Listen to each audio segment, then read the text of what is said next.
Ça faisait 8 ans, j'ai retrouvé les logs de ma chaîne Twitch. Je suis content, ça faisait longtemps que j'avais pas stream. Est-ce que vous avez envie qu'on parle de la vidéo de MrBeast? Déjà, est-ce qu'il y a des gens qui ont vu la vidéo que j'ai sortie ce matin? Non.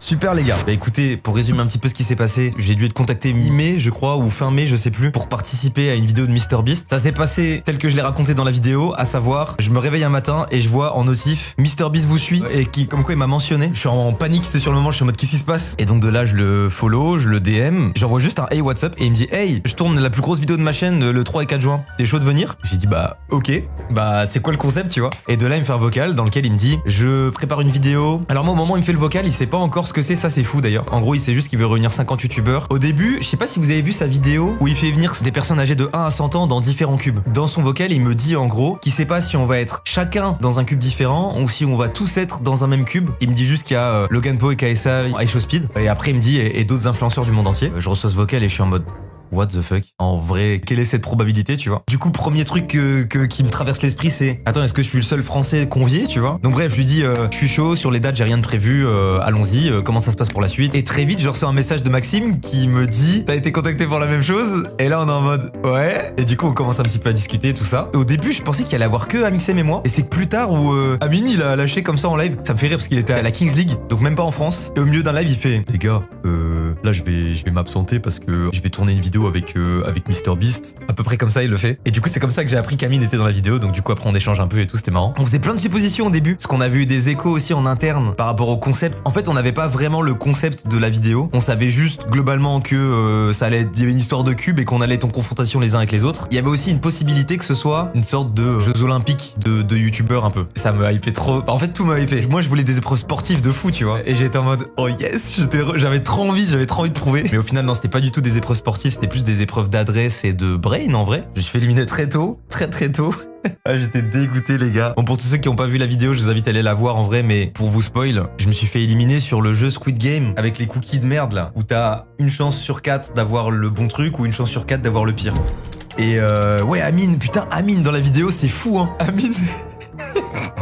Il y a Beast qui fait l'épreuve démarre. Et au bout de, sans exagérer, je pense 30 secondes, j'entends Amine hurler et tout. Je me dis qu'est-ce qui se passe? Il fait j'ai fait tomber le biscuit, ça a découpé le biscuit comme il faut dans la forme et tout. J'avais la même chance moi de mon côté. Après ouais, j'étais pas aidé, je sais pas si vous avez vu la vidéo, mais du coup bon, pour vous expliquer un peu comment ça s'est passé, c'est que tout se passait bien, j'étais avec ma petite aiguille, ça me faisait mal parce que j'ai une entorse, bah je l'ai encore un peu mais ça va mieux. En gros, il y a l'événement de boxe de Billy et DTR qui est lancé, donc du coup je fais beaucoup d'entraînement de boxe. Au début, quand je mettais des crochets avec mon bras gauche, en fait j'envoyais mon bras comme ça. Et en fait, des fois dans la panique, quand tu fais des sparring, tu l'envoies pas aussi parfaitement, on va dire, ton crochet. Et ton crochet il passe vite de ça à ça. En tout cas quand t'es débutant, du moins, quand t'as pas la technique quoi. Et ce qui fait que moi j'envoyais des crochets une première fois comme ça là, enfin comme ça on dirait vraiment un teubé qui sait pas envoyer un coup de poing, mais ça tapait sur mon pouce une fois, 2 fois, 3 fois. À un moment je commence à avoir mal, je me dis ok, je me suis foulé le pouce, c'est pas grave. Je retourne le lendemain à l'entraînement ou je sais plus trop, 2 jours après quoi. Je retape de la même manière, là cette fois-ci ça me fait super mal, je me dis ok, à mon avis je me suis fait une petite entorse. J'attends une semaine, je retourne à l'entraînement, je refais la même chose. Ah, là j'ai bien mal, je me dis ok, c'est pas grave, on va attendre une semaine de plus, on va vraiment se reposer et tout. Et bref, j'ai fait ça 6 fois avant d'aller voir un médecin. Oh voilà. Bref, grosse entorse. Vous verrez tout sera expliqué dans le docu. Et donc le moment là, quand j'arrive dans ce tournage, je suis pas dans ce moment où l'entorse me détruit le pouce, je suis dans un truc où on est sur la fin, mais ça me fait quand même mal. En gros, au moment du tournage de Beast, quand je faisais ça me faisait mal, j'avais même perdu en mobilité et tout. En fait, tout ce qui est mouvement vers l'intérieur, ça me faisait super mal, vers l'extérieur ça allait. Et donc là, quand il s'agit de tenir une aiguille pour découper un cookie, faire des mouvements de ce type là, comme ça, mais dites-vous que même là j'ai encore mal. Genre quand je le fais là, ça me fait encore mal. Du coup, c'était galère, donc on me voit sur mes rushs, on me voit essayer de faire des trucs comme ça avec mon autre doigt où j'essaye de tenir l'aiguille bizarrement et tout. En fait, c'est juste que je galérais. J'étais très focus sur ce que je faisais, ça se passait bien. Tu sais, c'est un peu en mode, t'es concentré, ta vision qui est vraiment concentrée ici, là, et tu te dis putain, ça se passe bien, et à un moment, tu prends du recul, tu respires, ta vision, elle fait... Et tu vois qu'ici il y a une fissure sur le cookie, c'est exactement ce que j'ai vécu les gars. Là, c'était terrible hein. Mais ouais, j'ai pas eu de chance, j'ai pioché l'étoile, entorse, je me suis juste foiré quoi. Donc sur le moment j'étais un peu dégoûté, on va pas se cacher parce qu'il y avait le truc de basket juste avant où je me tâtais à y aller. Tu sais, il y a un truc de hype un peu qui monte en moi et je me dis oh ça tue sa mère. Il y en a un qui y va, il échoue, un deuxième qui y va, il échoue et je commence vraiment à avoir un truc de putain, il y a un monde où je peux le mettre, tu vois. Et au final, il y a un gars qui y va, qui gagne. Du coup, je me dis vas-y, ça vaut plus le coup. Avec du recul, si j'avais su, j'y serais bien allé parce qu'au moins je me serais éliminé mais en toute connaissance de cause, pas avec un vieux biscuit Squid Game quoi. Speed, on s'est vu. Mais d'ailleurs, j'ai le maillot de Speed, ça. Parce qu'en fait, au moment où on est parti, il est resté son t-shirt sur la table. Il a embarqué avec moi. Je me suis dit, vas-y, ça fera un petit souvenir. Et ouais, Speed, du coup, je l'ai raté parce que il est arrivé en retard parce qu'il a eu un souci de vol. Du coup, moi, ce que j'ai fait, c'est que donc je suis arrivé sur le concept, je me suis fait éliminer. Il est arrivé après. Et même dans tous les cas, je sais pas si vous avez vu la vidéo, ça c'est une dinguerie. Il est arrivé en retard. Il y a Bis qui l'introduit en disant, hey, il y a Speed qui est arrivé. Bon, bah, je vous laisse l'occasion de laisser continuer dans la compétition ou alors vous le dégagez. Et ils l'ont dégagé. Du coup, il est revenu que bien plus tard dans la vidéo. Il était là en tant que jury. Je l'ai juste vu, du coup, quand je suis revenu voir Maxime. On a un peu discuté, mais c'était sans plus. Enfin, sans plus, je veux dire, on n'a pas eu trop le temps de discuter. Il y avait lui, il était du coup entre le rush du tournage et après il devait décaler. On s'est dit bonjour, c'était très cool. Et voilà quoi. Pokémon, un truc à dire. Eh mais trop gentil elle hein. Ah ouais putain ça c'était trop bien les gars. Quand on a dû former des équipes c'était trop cool. Pour moi on avait la meilleure team hein. On était KSI, Amine, Pokémon, Amixem et moi. Fallait faire des teams de 5. Je jure que notre team était la meilleure. Genre on rigolait, on s'entendait bien. Il y avait plus ou moins 4 français dans la team donc ça m'a arrangé plutôt bien. Parce que je t'avoue que le niveau en anglais c'est pas trop ça. KSI je le comprenais bien. Parce que ça pareil il y a un truc qui est assez fou. Autant il y a des gars avec qui aucun souci pour communiquer. Genre je les comprenais parfaitement et tout ça allait. Autant il y en a ils avaient un accent prononcé de zinzin. Et j'avais trop de mal à comprendre ce qu'ils me disaient. Je comprends la plupart de ce qu'on me dit en anglais. C'est juste pour m'exprimer. En fait, on me parle en anglais, je traduis dans ma tête. En gros, ça donne un truc où le gars arrive, il me fait hey, what's up, machin. Il me parle super vite. Le temps que je comprenne, machin, le gars est déjà en mode bon, bah vas-y, c'est pas parler, tu vois. Mais en tout cas, Pokémon, très sympa. On a bien discuté et tout, c'était trop cool, c'était très marrante. KSI, pareil. Les gars, une crème de fou. Logan Paul, pareil. Les deux adorables, vraiment adorables. D'ailleurs, j'ai été agréablement surpris globalement de l'accueil des Américains. C'est une dinguerie. Je sais pas comment expliquer, mais en fait, j'avais pas un petit a priori, mais je me disais, ouais, ça doit être un game à part. Genre, avoir 20 millions d'abonnés là-bas, c'est ok, quoi. C'est ouais, tu commences à être connu. Pas des a priori, mais je me disais, ah putain, ça va peut-être être galère pour communiquer et tout. Surtout qu'il y avait pas que des Américains, il y avait des Espagnols. On a parlé un peu avec Ibai et tout ça. Il y avait Kwakiti aussi. Kwakiti qui est mexicain, je crois, si je dis pas de conneries. Il y avait Sushi Ramen qui est un youtubeur japonais. Il y avait des youtubeurs thaïlandais. Il y avait des youtubeurs de Corée du Sud. Enfin bref, de tous les pays quoi. Tout le monde ne parlait pas anglais, chacun parlait un peu sa langue. Donc en termes de communication, c'était pas évident en vrai. Et franchement, l'ambiance était trop cool. Genre, j'étais choqué à chaque fois de me dire, même avec des gens où on parle pas forcément bien anglais, on arrive à se faire comprendre et tout, c'était trop bien. Très triste que t'aies pas eu d'interaction avec Jay John, il était trop drôle. Mais tu sais qu'il venait tout le temps me parler. Lui par exemple, j'arrivais pas à le comprendre. Ça a commencé, il m'a chopé une première fois avant qu'on monte dans le bus. Ensuite, il m'a reparlé dans le bus et il m'a reparlé une fois qu'on est arrivé sur place aussi. Bah c'est le moment où il dit "Ouais, elle est cool ta caméra et tout. Non, filme que ma tête, ça me fait prendre du poids et tout." Et sur le moment, moi je comprenais pas ce qu'il me disait, il avait l'air trop sympathique, mais putain, c'est une catastrophe les gars. Bref, tout le monde était trop sympa en résumé. J'ai eu des discussions un peu avec tout le monde. Le moment où j'ai le plus parlé avec les gens, c'était après mon élimination. En fait, une fois que je me suis fait éliminer, moi je suis rentré à l'hôtel, j'ai pris une douche, j'ai mangé, j'ai dormi et tout ça. Et le lendemain, quand je suis revenu pour react un petit peu à la finale, il y avait littéralement une bonne partie des candidats qui étaient encore là pour react. Et c'est à ce moment-là où j'ai parlé avec plus de gens parce qu'en fait, t'es posé, tu reactes au truc, il y a pas de caméra et tout, donc c'est un peu plus intime. Et ouais, c'est là où j'ai eu le plus de discussions. C'est trop intéressant. Je sais qu'il y en a beaucoup qui auraient aimé voir des interactions avec certains youtubeurs ou quoi, mais t'es en train de discuter avec quelqu'un et d'un seul coup tu fais ouais, de fou. Donc toi, t'as kiffé l'expérience alors? Je me voyais pas faire ça une seule seconde. C'est trop chelou de faire ça en vrai de vrai. Donc j'ai juste parlé et discuté avec les gens quoi. T'as vu Bella Porsche? On l'a vu moins que toi. Ouais, elle était là, on a eu une petite discussion. À un moment, on était posé sur les billets. Elle a trouvé une araignée, du coup, je l'ai filmé, tout ça. Et après, Amine, je sais pas pourquoi, il lui parle et il lui dit, il monte du doigt, il fait, ouais, il a peur des araignées. Et elle dit, oh, seriously? Enfin bref, elle me dit en gros, ah, sérieux, t'as peur des araignées? Je dis, non, il troll et tout. Et de là, ça a lancé une conversation, sauf que je me souviens plus ce qu'on s'est dit. Ok, bah par exemple, regardez, exemple typique de je suis là, j'étais en train de faire mes petits plans, je sais même plus ce que je faisais, mais j'étais dans l'euphorie du truc, quoi. Je découvrais le set, c'était trop bien. Et le mec vient me parler. Nice to meet you, Theo. Theo? Yeah, Theo. Matthew. Nice to meet My you. YouTube channel. Nice to meet you. Friends, and you? Friend? Yeah. Moscow. Oh, okay. Yeah. Have you been? No, never. Never? And you in France? No. Ah. We gotta do a switch thing. Yeah. Yeah. Good food? Ah, good food, yeah. What's your favorite in France? Favorite food? Yeah. Non, ça, je suis désolé, c'est une question piège, les gars. À quel moment tu rencontres quelqu'un, au bout de 10 secondes, tu lui dis c'est quoi ta bouffe préférée? En vrai, de vrai, c'est super dur de répondre à cette question. Mais je voulais trouver un plat français typique. Je vais pas m'inventer un plat préféré. J'ai paniqué, j'ai dit burger. Là, la tête, là, regardez ma tête, hein. Ça, c'est la tête de quelqu'un qui sait qu'il est en mode, voilà, la réponse, elle pue la merde, il y a zéro originalité. Même lui, j'avais pas vu, regarde la cam, il est en mode. And you, favorite food? Pizza.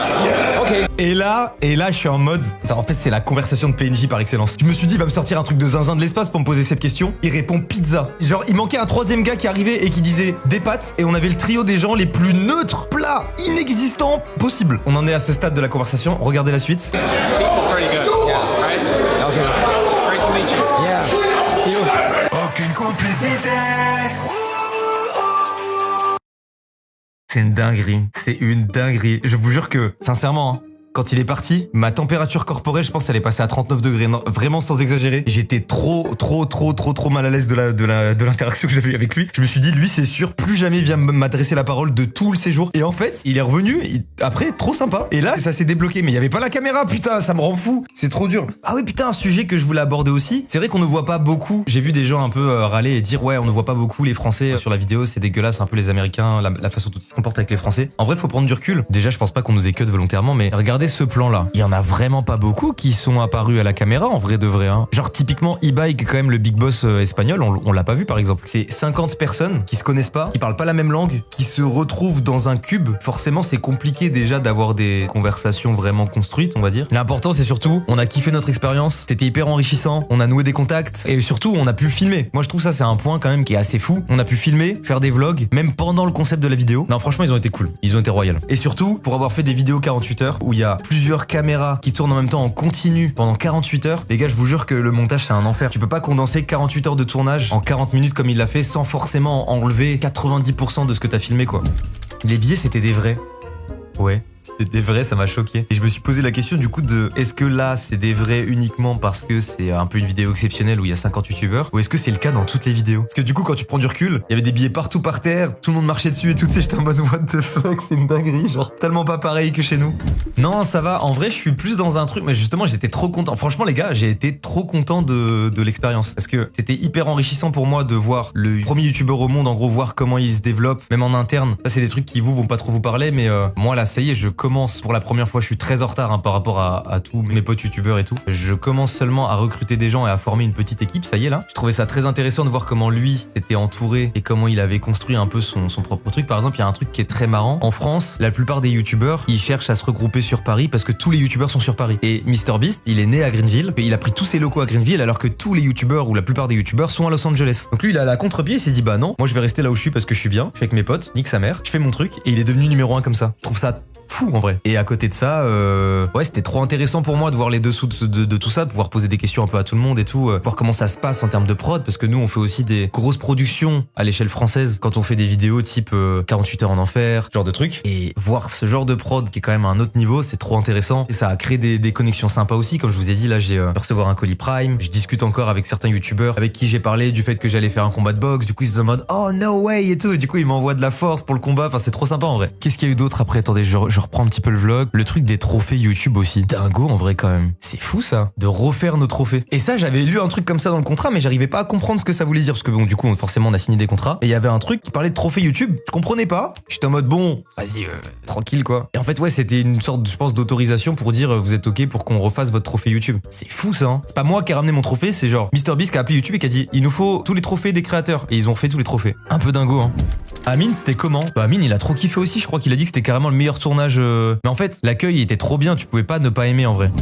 Il a payé tout le voyage, ouais, il a tout payé. Il m'a mis en business et tout, c'était la première fois que j'étais en business, c'était trop bien. Je me suis fait escorter par 2 agents de sécu bien stock qui m'ont emmené jusqu'à un chauffeur. Le chauffeur m'a fait monter dans la voiture, toujours avec un garde du corps. Ensuite, on m'a escorté dans un hôtel. Il avait privatisé un hôtel en entier. On était tous dans cet hôtel. J'avoue que même là, en le disant, je me dis bah oui, je pourrais en parler de ça, mais ça me sort de l'esprit tellement il s'est passé trop de choses en fait.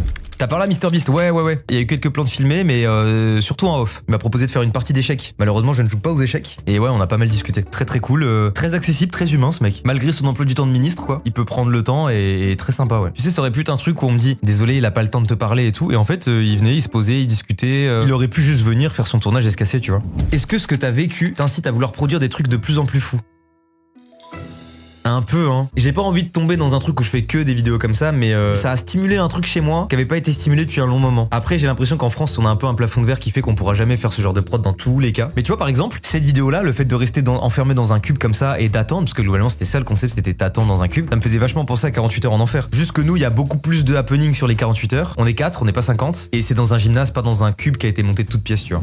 Il y aura une suite à 48 heures en enfer. Il y aura pas de 72 heures en enfer, je pense. J'ai envie de faire un 24 heures en enfer en live, parce que je trouve que c'est trop bien, et en gros, je me dis, l'idée, ça serait que vous interagissiez avec nous pour nous pourrir la vie ou non. On serait en live, on aurait un chat et on lance un sondage et c'est vous qui choisissez ce qu'on doit subir. Par exemple, je dis n'importe quoi. À un moment, je fais un coup de pute de zinzin. Il y a la prod qui a accès au chat et à la modération. Ils se mettent d'accord avec les modos, ils lancent un sondage. Là, Mastu, il a fait sa pute. Est-ce que vous voulez qu'on le mette dans la sauce? Et vous pouvez voter oui, non. Et que des trucs comme ça. Je trouve que c'est un format qui s'y prête trop. Du coup, j'ai trop envie de le mettre en place. Le seul truc, c'est qu'il y a une différence entre une régie live et une régie YouTube. C'est pas tout de suite. Mais je trouve que pour moi, il faudrait que ce soit l'épisode final. Un truc en format live. Et il faut aussi réfléchir au happening parce qu'en vrai, on a été les chercher loin là déjà. Mais je trouve ça trop bien. Voilà, c'est posé ici. S'il doit y avoir un troisième épisode, un ultime épisode, pour moi, faut que ça soit en live. Et du coup, ce qui est cool, c'est que là, vous vivrez les 24 heures avec nous. Donc, vous vous rendrez compte à quel point c'est long. Et je vous jure qu'on ne triche pas. Il y a aucune triche. Voilà, vous savez tout. Sur ce, messieurs, dames, je vais vous laisser. C'était bien sympa ce petit live. Ça m'a fait plaisir de parler avec vous. Ça faisait longtemps. Si vous avez pas regardé la vidéo qui est sortie ce matin, déjà, je vous invite à aller la voir. Amixem, il a sorti son vlog. Je suis dedans aussi. J'apparais pas mal et tout. C'est un autre point de vue. Et puis, en plus, Amixem, elle est plus loin. Donc, n'hésitez pas. Amine, il a filmé, mais je sais pas s'il va sortir quelque chose ou non. Merci d'être passé sur ce live. Je vous fais des bisous. C'était Mastu. Bye bye. Putain, c'est trop bizarre de faire une outro de youtubeur en live. Surtout que là, j'ai pas mes scènes habituelles, donc ça va que très brut.